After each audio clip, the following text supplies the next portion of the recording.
बर' फरायसा आफादनि बानजायनायाव राजथावनि गोदान दिल्लीयाव साननैनि हाबाफारि लादों।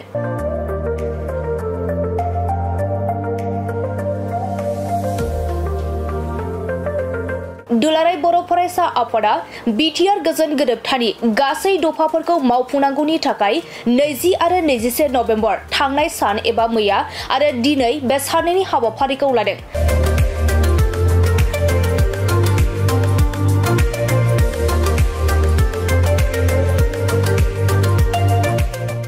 बे हाबाफारियाव दुलाराय बर' फरायसा आफादा गासै मोन 8 दाबिफोरखौ लानानै सोमावसारदों आरो बेनि सायावनो थांनाय सानाव दिल्लीनि कन्स्टिट्यूशन क्लाबाव हायुङारि सावरायमेल हाबाफारिबो लानाय जादोंमोन। बे सावरायमेलाव आसामनि मोनब्रै रायजोनि मोनथायखौ लानानै सावरायनाय जायो आरो दिनै दिल्लीनि जन्तर मन्तराव सोमावसारनाय हाबाफारियाबो जोबनानै थांबाय।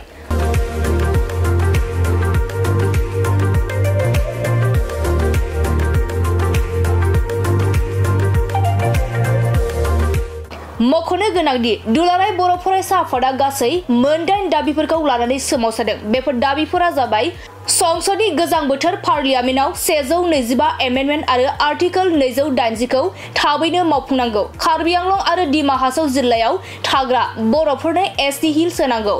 BKWSC खौ आबुं थामोनथाय होनायनि गेजेरजों गामि फोसाबथाय आरो बिसायख'थि खुंनांगौ। बिटिआरनि सिङाव थानाय फरायसालिफोर आरो फरायसालिमाफोर आरो बिटिआरनि बायजोआव थानाय बर' फरायसालिफोरनि जेंनाखौ सुस्रांनाय।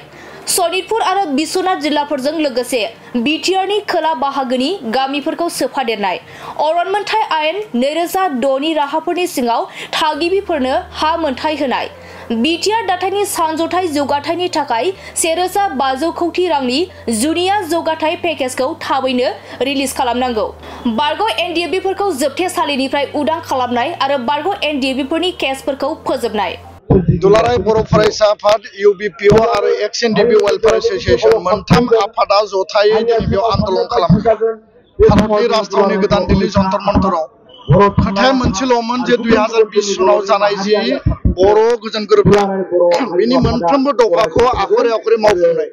आरो दिनै दुलाराय बर' फरायसा आफादा 5 बोसोर जों नेबाय। भारत सरकारा बुंदोंमोन जे टाइम बाउन्ड स्पिड इमप्लिमेन्टेसन जागोन, गारि कमा इमप्लिमेन्टेसन जागोन आरो दिनै जोङो गोबां दुखु आरो आबेगनि गेजेरजों मैया जोङो कन्स्टिट्यूशन क्लाबाव सेमिनार खालामबाय आरो दिनै जन्तर मन्तराव जोङो धरनानि हाबाफारियाव जिरायदों। खोथाया मोनसेल'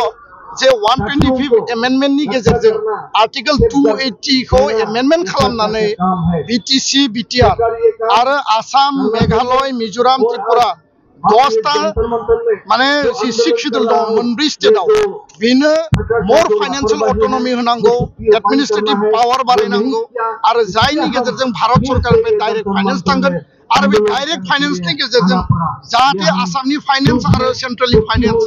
जोंनि काउन्सिला मजबुतै जाहाथे सोलिनो हायो आरो बिनि गेजेरजों जोंनि 60टा समष्टि बारायनायनि खोथा, सिमा बारायनायनि खोथा, बेयाव पावार बांनायनि खोथा गासै खोथाफोरा बेयाव लिरनाय दङ आरो बेखायनो विंटार सेशन अफ पार्लियामेन्ट फैगासिनो दङ। बे विंटार सेशन अफ पार्लियामेन्टआव आर्टिकल 280 आरो 125 एमेन्डमेन्टखौ पास खालामनानै जि संबिधानिक मर्यादा, जि संबिधानिक जि अधिकारनि खोथा 2020 नि एकर्डनि गेजेरजों 5000 शहीदनि बिनिमयाव मोननाय बे एकर्डनि उनाव शान्ति लाबोनायनि दायित्वखौ जों लाबाय। शान्तिखौ दिनै जों गायसनबाय। भारत सरकारा जि गावसोरनि जि मोनसे माने रादाय होदोंमोन बे रादाय बायदि बिथांमोना जि मावनांगौमोन आधा डजननिबो बारा एकर्डनि दफाया दिनै इमप्लिमेन्ट जानो दंबावो। बिथांमोना मावा होननानै बुङाखै, बिथांमोना जाया होननानै बुङाखै आरो जोंहा भारत सरकारनि सायाव दिनैबो बिश्वास दङ। मोदीनि सायाव, अमित शाहनि सायाव जोंहा दाबो बिश्वास दङ। किन्तु खोथाया जाहैबाय जे टाइम गोलाव खालायोब्ला, डिले खालायोबा जोङो जि आन्दोलनखौ खालामनानै जि अधिकारखौ मोनदोंमोन आरो जि एसपिरेसनखौ लानानै बर' रायजो राजाया बड'लेण्डनि आसामनि रायजो राजाया जि आन्दोलन खालामदोंमोन, जि सुक्ति जादोंमोन, सुक्तिनि उनाव जि कागजाव लिरनाय दफा, बे दफाखौ जुदि फिथाइ हिसाबै मोनजायाब्ला, फिथाइ हिसाबै जुदि अधिकारखौ मोनाब्ला बेबायदि सुक्तिनि जेबो मुल्य थाहैनाय नङा। दा बेखायनो सरकारखौ जों खावलायदों जे गोख्रैनो बे दफाफोरखौ मावफुंनांगौ आरो जोङो स्पष्टयै बुंदों जे एसटी हिलनि इस्यु कार्बि आंलंनि बर' कछारिनि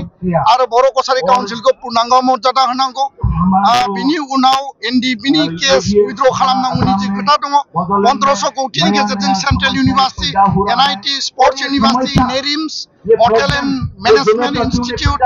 जिखिनि बेयाव खोथा बाथ्राफ्रा लिरनाय दङमोन इनस्टिट्यूट इनफ्रास्ट्राक्चार डेभेलपमेन्टनि आरो फरेस्ट राइट एक्टनि गेजेरजों हानि अधिकार होनाय स्कुल प्रोभिन्सियलाइजेशन 6.3 बे गासै दाबिखौ लानानै जों दिनै भारत सरकारखौ दिल्लीयाव फैनानै जों खोनाहोनो नागिरदों जाहाथे भारतनि प्रधानमन्त्रिया भारतनि नखर मन्त्रिया आसामनि गिबि मन्त्रिया खोथाखौ स्पष्टयै बुजियो स्पष्ट भाषाजों जोङो बुंनो नागिरदों जे विन्टार सेसन अफ पार्लियामेन्ट 1 डिसेम्बरनिफ्राय जागोन बेयाव 125 एमेन्डमेन्टआ पास जानांगौ आरो जुदि पास खालाया दुलाराय बर' फरायसा आफादा गासै सोमावसारग्रा आफादफोरखौ लानानै क'क्राझाराव 2 लाख मानसिनि गेदारिंनि मोनसे माने मास गेदारिं हाबाफारि लानायनि गेजेरजों भारत सरकारखौ नारसिननो थाखाय जों खामानि मावगोन बे खोथाखौ जों स्पष्ट बुङो आरो भारत सरकारा मोनफ्रोमबो खोथाखौ गोसोआव लानानै जाहाथे हाबाखौ मावो बिनि थाखाय दिनै जों बे मन्चनिफ्राय बे जन्तर मन्त्रनिफ्राय जोङो खावलायबाय गोजोन्थों खालामनांगौनि थाखाय जिहेतु काउन्सिलाबो बिबान दङ मा खावलायगोन बिथांमोना बावैसो सिगां बुंदों जे जायफोर सुबुं खालामदों बेखौ बिथांमोनासो मावगोन दिल्लीनि जन्तर मन्तरनि हाबाफारिया जोबनायनि उनाव जोङो बयबो मोजाङै मोजां जोंनि जिल्ला मिरु दखरा आरो जोंनि सोमावसारग्रा बिथांमोना आसामाव बड'लेण्डआव जों थांफिनगोन थांनायनि उनाव दुलाराय बर' फरायसा आफादा आथिखालनि बिटिसि काउन्सिलनि मुरब्बी हाग्रामा महिलारि बिथांखौ जिहेतु बिथाङा सरकारनि मुरब्बी आरो 2003 सनाव बिएलटि आसाम सरकार भारत सरकारनि जि सुक्ति जादोंमोन जि 6 सेडुल मोनदोंमोन बे 6 सेडुलनि बिथाखौ मजबुत खालामनाय माने more strength and more power more autonomy आरो डाइरेक्ट फाइनेन्सनि भित्तिखौनो लानानै 2020 नि एकर्ड आरो बे एकर्डआव जि खोथा बाथ्रा लिरनाय दङ बेयो जानाय लोगो लोगो आथिखालाव काउन्सिला जि माने सरकार सालायबाय थादों बिथांमोना डाइरेक्ट भारत सरकारनिफ्राय पुँजि मोनगोन फाइनेन्स मोनगोन आसाम सरकारनिफ्रायथ' मोनखागोन दा बेखायनो बिथांमोनाबो दायित्व दङ आरो हाग्रामा महिलारि बिथाङा 2020 सनाव बिथाङा सुक्तिनि सासे साखि सागानगिरिमोन उइटनेस सिगनेटरि आरो बेखायनो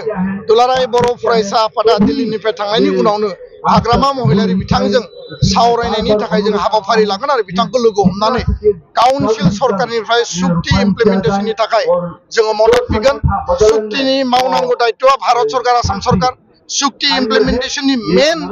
जाय माने इन्स्टिट्यूशन आरो गभर्नेन्सआ जाहैबाय भारत सरकार आसाम सरकार आरो बेखौ मदद होनांगौआ जाबाय बिटिसि सरकार आरो बेखायनो हाग्रामा महिलारि बिथांखौ जों लोगो हमगोन गोजोन्थों